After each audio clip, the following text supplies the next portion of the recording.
God can and does do supernatural and miraculous acts of healing in our day.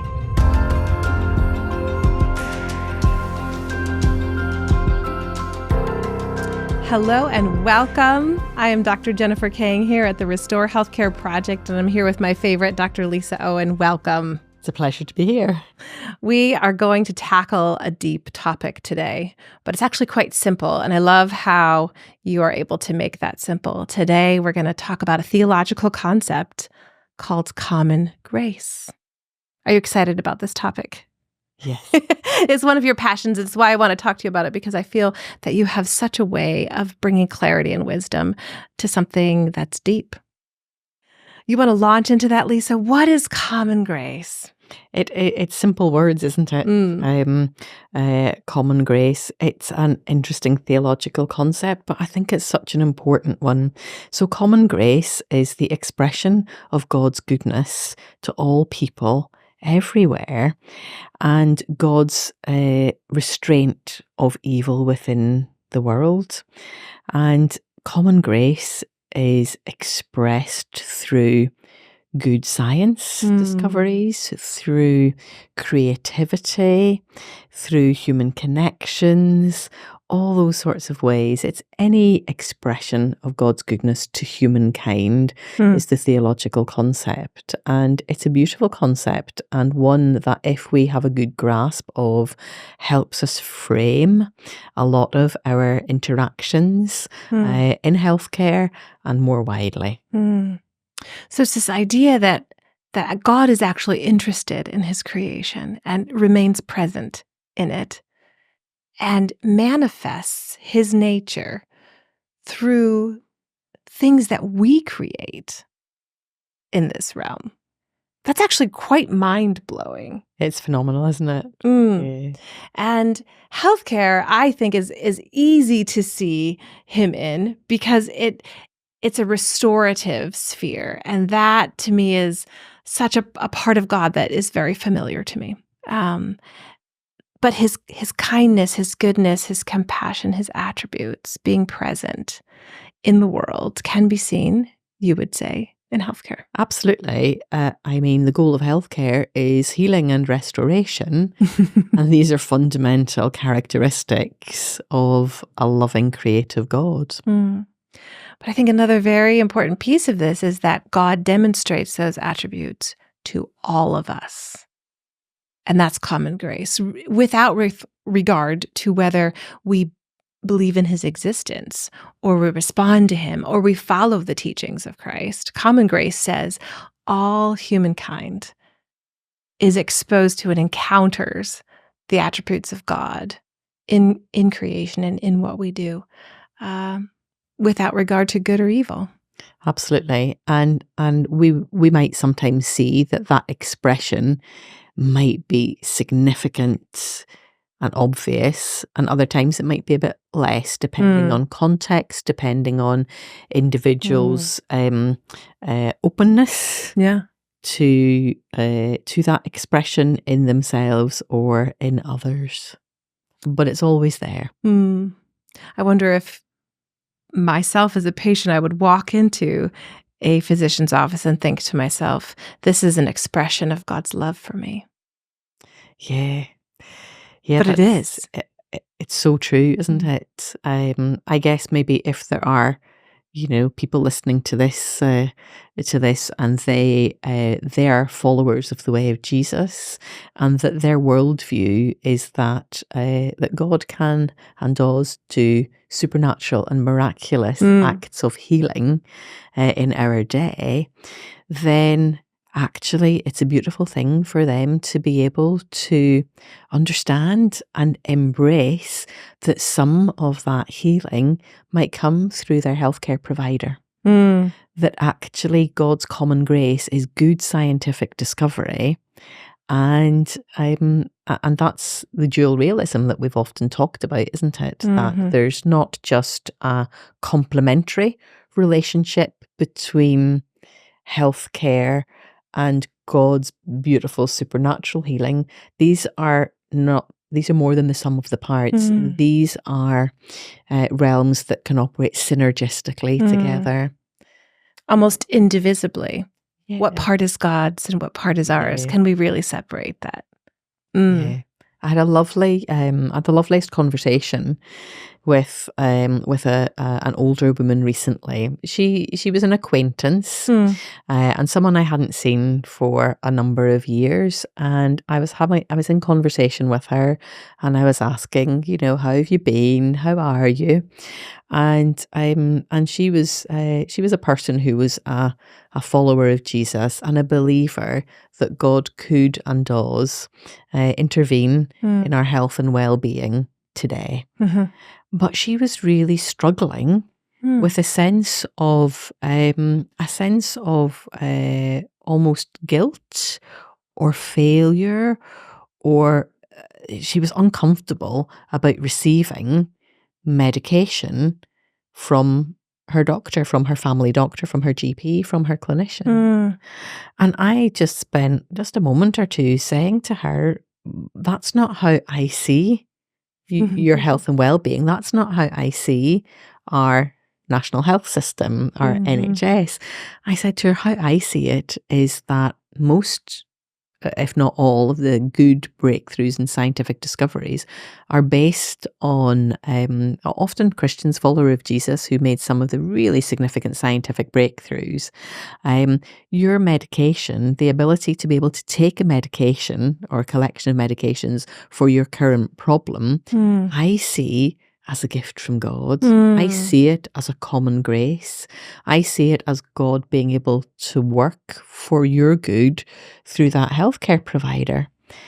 And she was so moved, actually. And she went away, and I got a little card from her a while later. And she wrote to me and said she felt so liberated by that, that she didn't feel bad about taking her tablets, that she embraced taking her conventional medical therapy as a gift from God and felt released in her thinking and her mind, her worldview. Yeah. She made an appointment to go back and see her family doctor, her GP, and she had a lovely interaction where she described to them that she was grateful for the care that she was being provided with, that she was also praying as a person who believed in God, that she was also praying for healing and restoration. And she just wondered from her to her GP, do I need all these medications? Might it be possible to reduce some of these? And when they were clinically excellent and did what they needed to do in order to give wise, conventional medical advice, they said to her, actually, yes, things are better and we can start reducing this. And so she now has a relationship and a connection with her healthcare provider where they are now partners. Yes. Working together alongside God's partnership, Holy Spirit's partnership towards her well-being and her healing and restoration. And I think that's such a lovely illustration in a real story that's quite recent of how she can recognize in her healthcare provider, who's not a follower of the way of Jesus, but can recognize the good intention in them and work with that in real partnership alongside the Holy Spirit. I mean, I think it changes everything, doesn't it?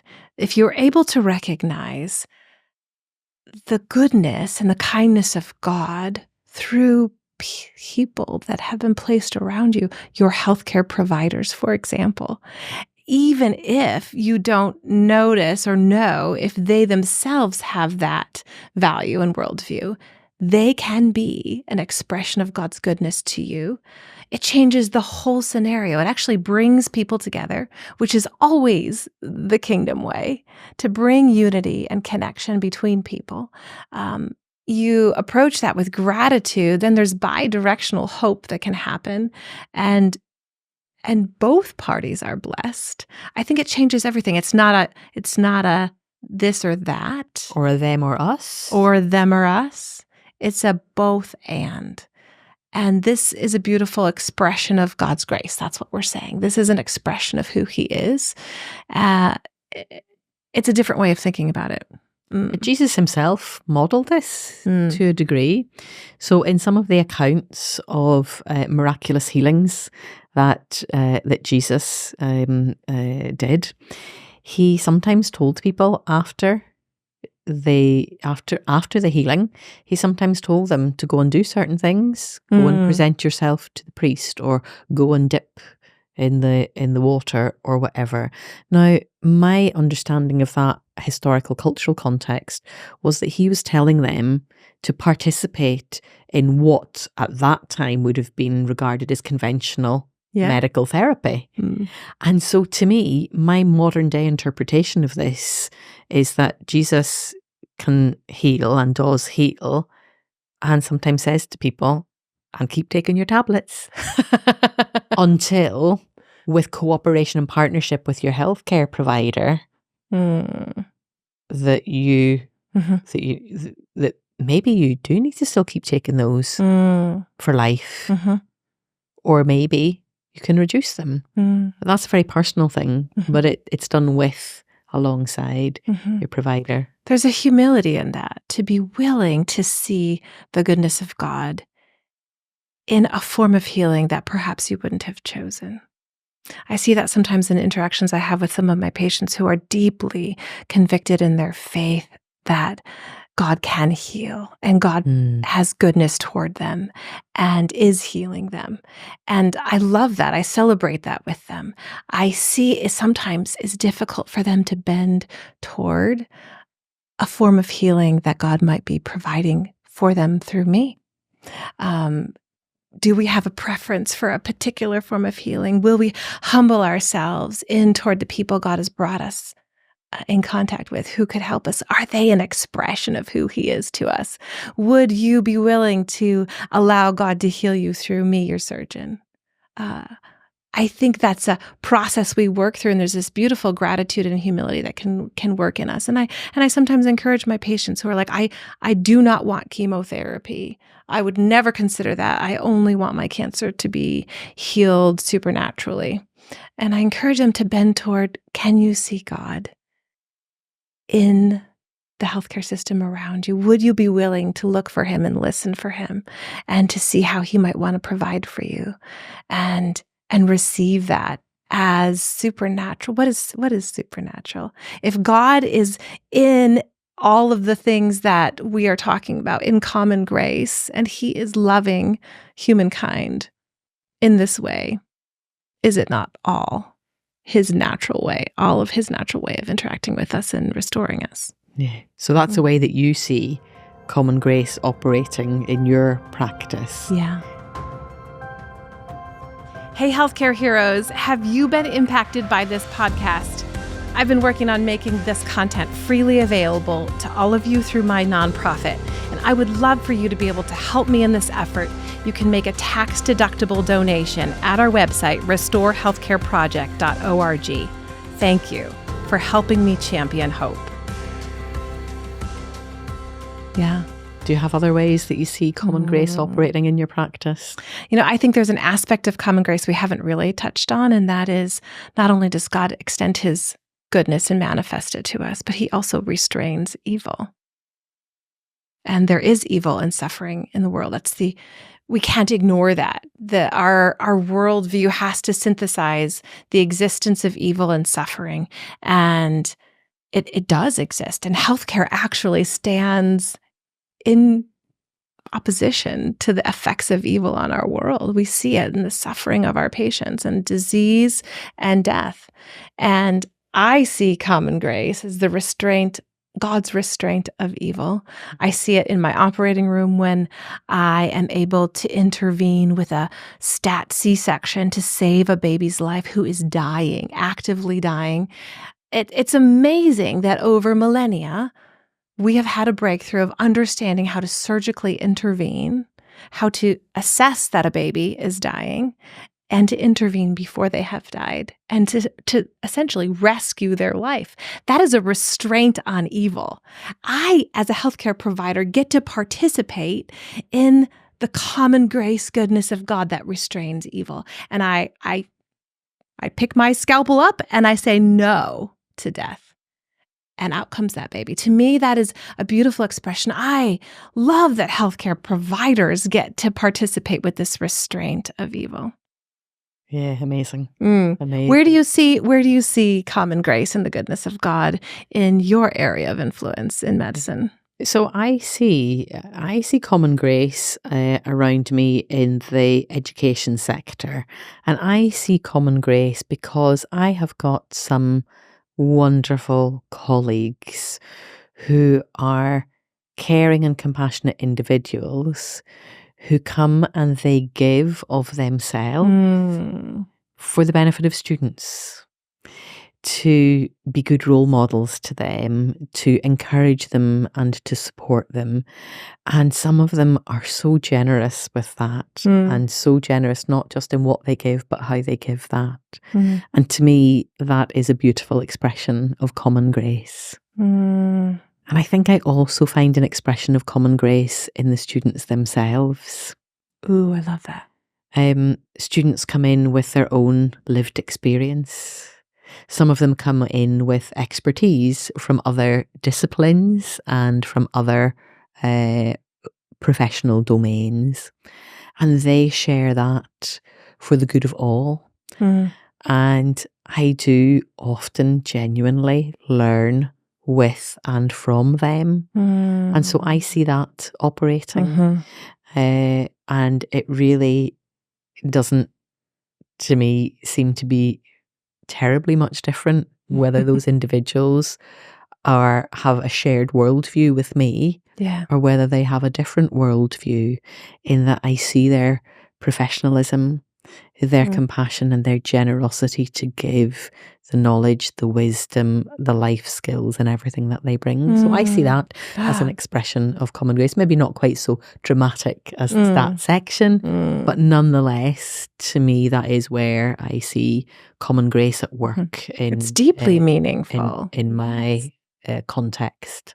I mean, think about huge numbers of individuals who feel themselves called to pursue what is a tedious and toilsome journey of education, for many of them, giving up their 20s to pursue this, their most fun years of their lives, and oftentimes delaying family and the sacrifice that they put in, and feeling so called to it and being so willing to generously give of their time.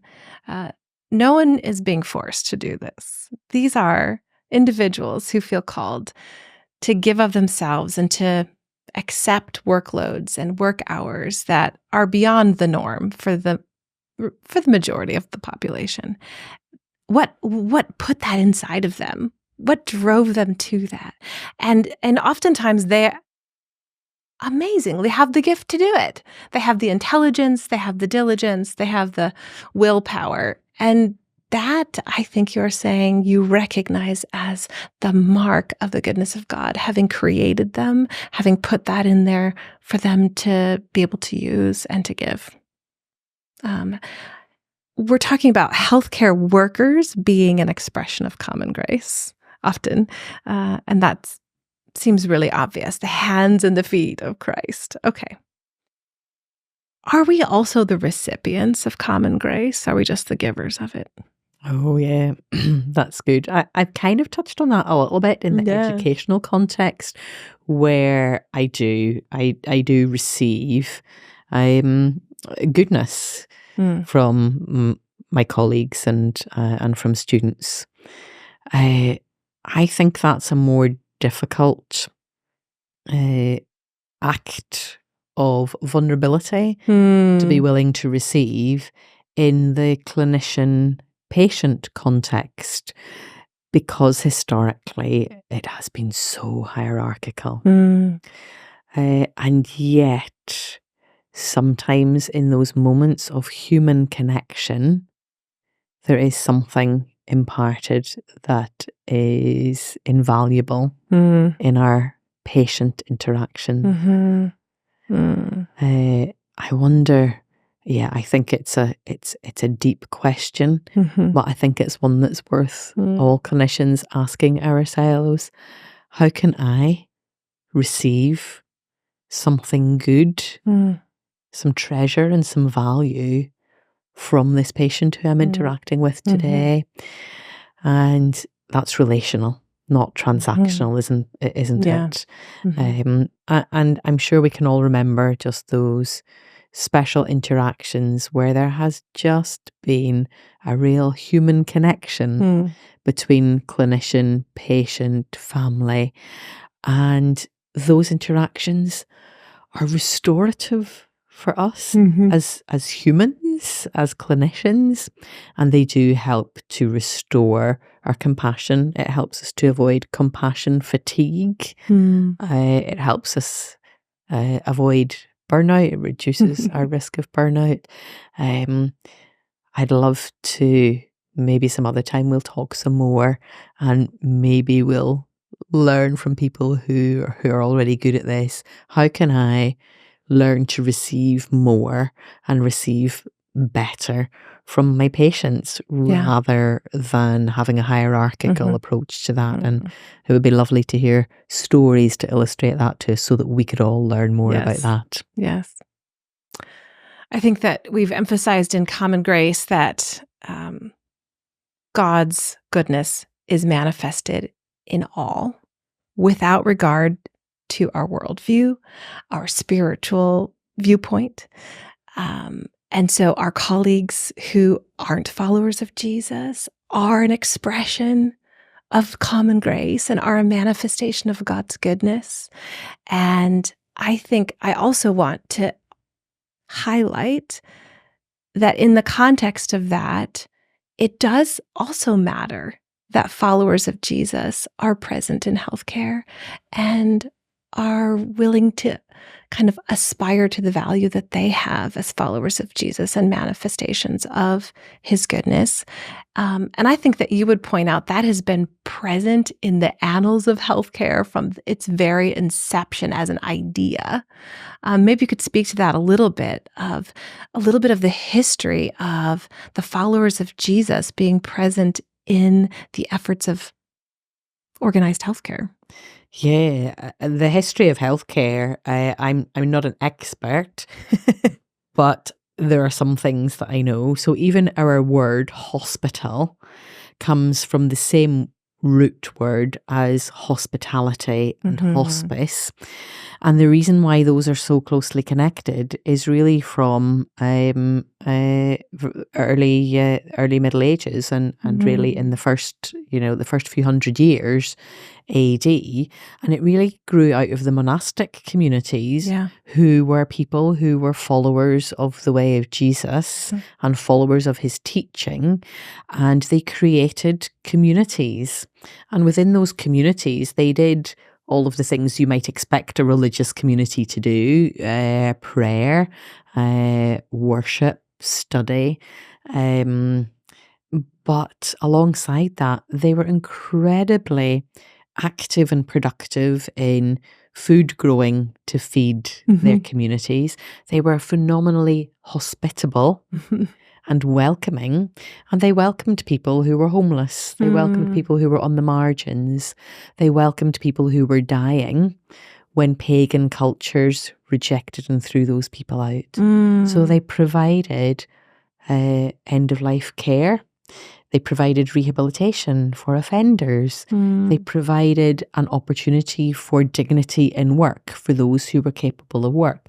So people worked the land and they grew food for the community.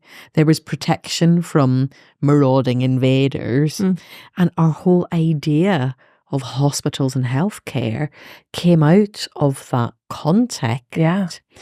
And one of the really interesting bits of history, which helps us to understand why Christianity and why the teachings of Jesus spread so rapidly in the early Roman world, comes out of an account of the plague.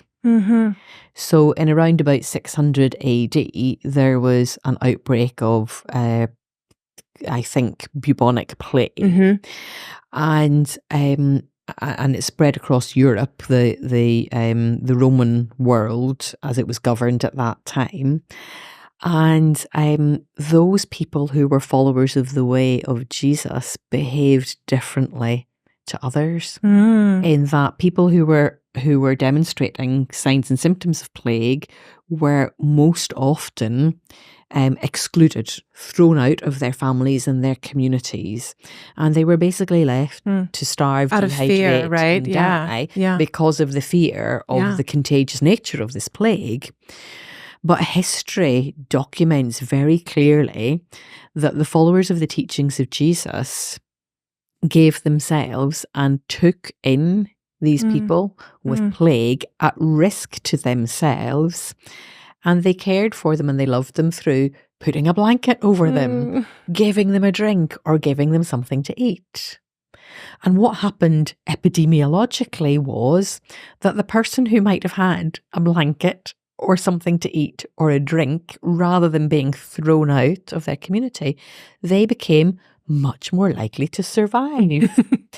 And so the people who survived the Justinian plague of 590 AD were people who had encountered the goodness of God through the love of followers of the way of Jesus. And it meant that those who had experienced this love recognized it, and they then themselves became followers of the way of Jesus. And so that was partly why so much of Europe and the place influenced by Roman governance at that time became wholehearted followers of the way of Jesus. And we had the monastic communities of Ireland especially, and the western Atlantic coast, and then they spread these vibrant whole person caring communities that offer all of the things that modern medicine knows is good for people. And is hoping to recreate. We haven't yet. Dignity of work, healthy, fresh, low mileage food, expression of creativity and arts. These were also incredibly artistic and creative communities. They preserved literature. There was learning, all of the things that we need for individual and societal well-being that were developed in community. And that's the origin of hospitals. Of the hospital. That's really the roots and the history of our, of our healthcare systems. So when we reconnect with our roots, we see that actually the worldview and the teachings of Jesus were right at the very heart and the core of it. And so many of our values of giving care according to need to everyone as fairly and equally as we can, without judgment of age, race, colour, gender, all of those attributes that we love in the modern healthcare system, they didn't just randomly happen. They weren't just human ideas. They came from the teachings of Jesus that were modelled by followers of that way. Amazing. What a rich heritage. Yeah. Indeed. This has been a great conversation. I would love to give you the opportunity to just kind of recap in the context of this common grace. What does dual realm medicine mean to you, Lysa? So dual realm medicine really means to me that we have good science that leads to excellent clinical care on offer to all and from all as a powerful expression of the goodness of God. Nothing more to say after that. That's amazing. It's beautiful. To aspire to, let it be. Thank you for being with us. Dr. Lysa Owen here with me on the Restore Healthcare Project. I'm Dr. Jennifer Kang. Hey, fellow doctors. I want you to know I think something really exciting is happening here in Redding, California. Physicians from all over the country are moving here to be part of the community restoration that we're envisioning. We are currently actively recruiting in the specialties of obstetrics and gynecology, neurology, and primary care, although we have many needs in other areas as well. If you feel drawn to become a part of this, I invite you to connect with us at our website, www.restorehealthcareproject.org and click on Get Connected. We have a vision to restore hope into the healthcare of a region.